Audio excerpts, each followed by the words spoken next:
Hello, this is HC Bailey, and welcome back to Let's Play Dragon Quest V! Today we're going to be taking on the optional super boss of the game. Let's take a look at our setup here. Abel, pretty much the same as before, got an Elfin Elixir for him, but nothing else really special there. For my Slime Knight, I've got the Sagestone, the Yggdrasil Dew, Elfin Elixir. I could have given him the Meteorite Bracer, but I wanted to actually give that to Perry there, because I want to make sure that he can get Insulatal going before he uses his breath attacks on us. Zenithian Sword, Elfin Elixir, pretty straightforward setup for Perry there. And for Bianca, we got the War Drum. I gave her the Staff of Salvation just in case. I probably won't use it, but Elfin Elixir and Yggdrasil Leaf. Madchen, I'm probably not going to use, but, well, she's there. I figured I'd just show you my setup there. You want to have your levels in the high 30s, at least, for fighting this guy. Estark, huh? Nice. From the last game. If you just say no, he just says, okay, leave me alone, let me sleep, and that's it. So you get kicked out. Well, he doesn't throw you out of the dungeon, but you have to talk to him again. For boss time! Against Estark himself. Probably one of the hardest bosses in the game. First things first. You want to get Insulatal and War Drum going on everyone there. Ow! And he killed me with that thing. Okay, now let's see. We want to get Sage's Stone. Yeah, you want to use the Zenithian Sword on him before using Kafrizzle, because he has an auto-bounce effect on him. So once you remove it, I don't think he ever reestablishes bounce, so that'll help us out. Oh, this is weird. Whenever he uses two multi-targeting attacks consecutively like that, you want to use the Sage's Stone and multi-heal. You do not want to take a chance with that. It would be very helpful if we could just keep everyone at max every round, but sometimes we just can't do that.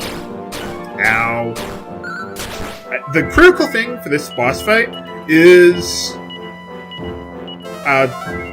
just making sure that you watch out for his disruptive wave. Just do not forget to reestablish Insulatal if he ever uses disruptive wave on you. Okay, we're in pretty good shape so far. Yeah, let's full heal instead.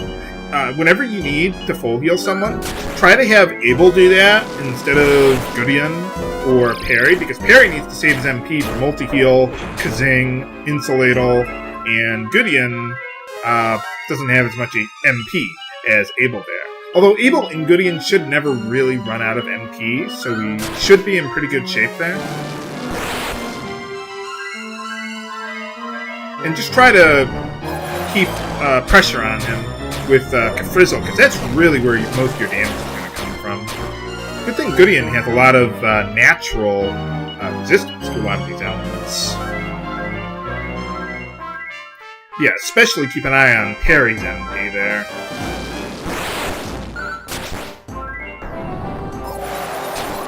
Cold Breath!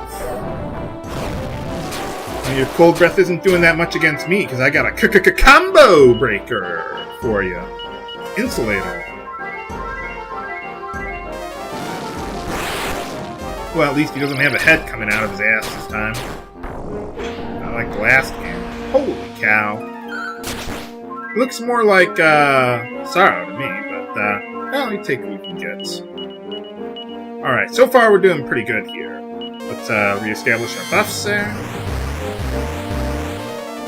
Oh, the War Drum is so good. Ow. If only there were a spell that would protect us against magic. Sadly, in this game, no such spell exists. The only thing we can do is use equipment. I think the next game has a spell that is basically like an Insulatal, but for magic. I thought there was one. I think it's just like Magic Barrier or something. You know what? Let me look that up. I'm actually looking at the next game right now. Just starting to think about a potential LP. I mean, I will do it sooner or later. Ow! I will do it sooner or later. It's just a matter of when. So,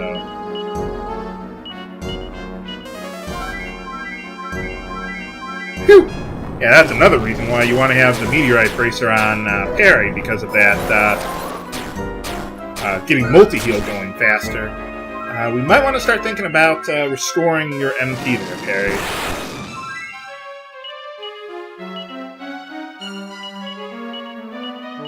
There we go.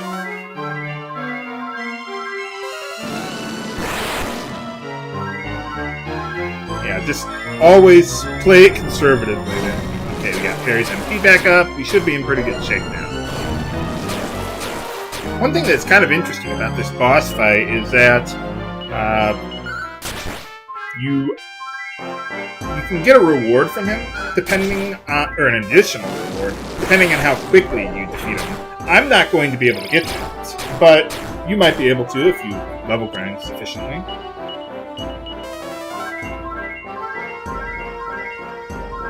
Oh, you know, no. Ah, there we go. Okay, yeah, magic barrier. That's what I thought. Paladin and Sage. The Paladin and Sage job classes. Learn that. Okay. Yeah, I was just looking it up. Yeah, that would be really nice, but somehow it sounds like it would be pretty abusive, stacking with armor protections. So, well, we'll see. We'll see. But if it works anything like Dragon Quest IV, holy cow. Please don't kill me. Please don't kill me. Nuts. We are not in good shape. Let's see. Let's see. Full heal Bianca. I think? Yeah. Then we need to Kazing, Abel, and let's heal up Parry there, just to stay on the safe side. There we go. Okay. Now one thing... Oh, okay. Well, I guess we're going to have to rebuff anyway. One thing to keep in mind is that whenever someone dies, all their buffs clear. So, even if he hadn't used Disruptive Wave on us, I still would have used Insuladal and War Drum again anyway.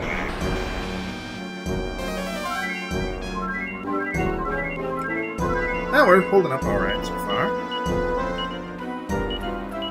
If, one of the reasons why I gave Bianca the Yggdrasil Leaf is because, well, obviously Parry already has Kazing, and if Parry ever died, someone else is going to have to be able to revive him. So even though he has the most agility with the Meteorite Bracer, I felt that using the Yggdrasil Leaf would have been better. Or giving it to Bianca would be better. Yeah, you think that deals a lot of damage in this game, viewers? Wait until you see the next game. It is obscene. But it does take a long time to learn that ability. Yeah, that's one thing about the next game. You get a lot of monster abilities without having to, like, recruit monsters. I heard in the Super Famicom version you had monster recruiting just like Dragon Quest V had, but they kind of took it out in the DS version. Thank God. Let's see. That. They do still have some monsters in the game, but well, we'll get to that when we get there. I've just got Dragon Quest VI on the brain, and well, I need something to talk about while we're taking this guy on. This guy takes a long time to kill. So, gotta pass the time somehow.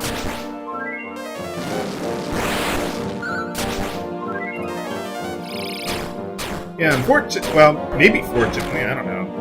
I heard that the Miracle Swords aren't as good in the next game, which I suppose would be kind of nice, because I have been, to be fair, I have been abusing them in the first two games. So, although I heard it works pretty well with Falcon Slash. Yeah, I'm just starting to think about the job classes I want to use and whatnot, so... It's been a couple years since I played the game the first time. I don't really remember it too well. Well, we'll get there. I hope I'll be able to do a Dragon Quest VI LP later this year, but, well, we'll see. Yeah, that's one of the reasons why you gotta have those, silver shields instead of, like, the Zenithian shield, because... what is it? Because it protects against Frizzle like that. Although you do lose a little bit of protection against Cold Breath. So, oh well. Let's see, I think a good multi-heal ought to do, but let's just go with that instead. Yeah, oh right, we need to reestablish my buffs. I almost forgot about that. Yeah, always make sure you keep Perry alive. He's top priority. He's a legendary hero.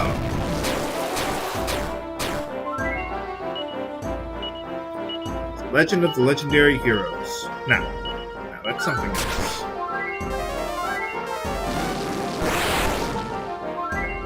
Got tons of Legendary Heroes this time. Ow! Okay, heal him up. Sage Stone. How are we doing on MP? We're doing okay for now. I want to keep an eye on it. As long as you keep everyone above 200 HP, you should be in pretty good shape.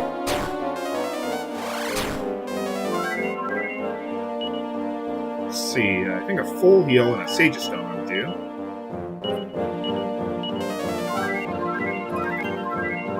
Yeah, let's play conservative there. I like how they made the bosses at least susceptible to attack magic. Like in the NES version of Dragon Warrior 4, bosses were like immune to a lot of attack magic, like Frizzle especially. I mean, it was just like, okay, what are my mages gonna do? I mean, it's just pure melee. I just kind of wish I don't know how they really could have balanced it out, because with debuffs, because basically pretty much all the endgame bosses are immune to debuffs. You don't want to make them susceptible to, like, critical debuffs. Ooh, barely said that one. I mean, you don't want them to be susceptible to, like, Fizzle, or Dazzle, or Snooze. I get that. But, like, Sap, I don't know. Because if they're immune to Sap, there's basically no debuff you can really use them. But if you make them susceptible to Sap, then between Sap and War Drum, it's pretty darn abusive. Not to mention with the Miracle Swords, you'd be restoring your HP so quickly, like the last game, that you wouldn't even need to worry about healing magic at all. And Disruptive Waves are kind of annoying too.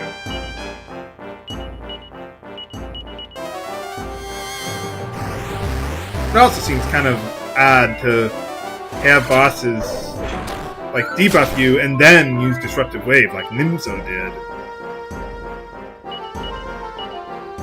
Well, hopefully the next game will be a little more... I think this game, they kind of nerfed some things a little bit too much, but hopefully the next game will be a little better. Oh, this game is still great, don't get me wrong. I mean, my problem with the Monster Party members is that's just a personal thing. That's just a pet peeve.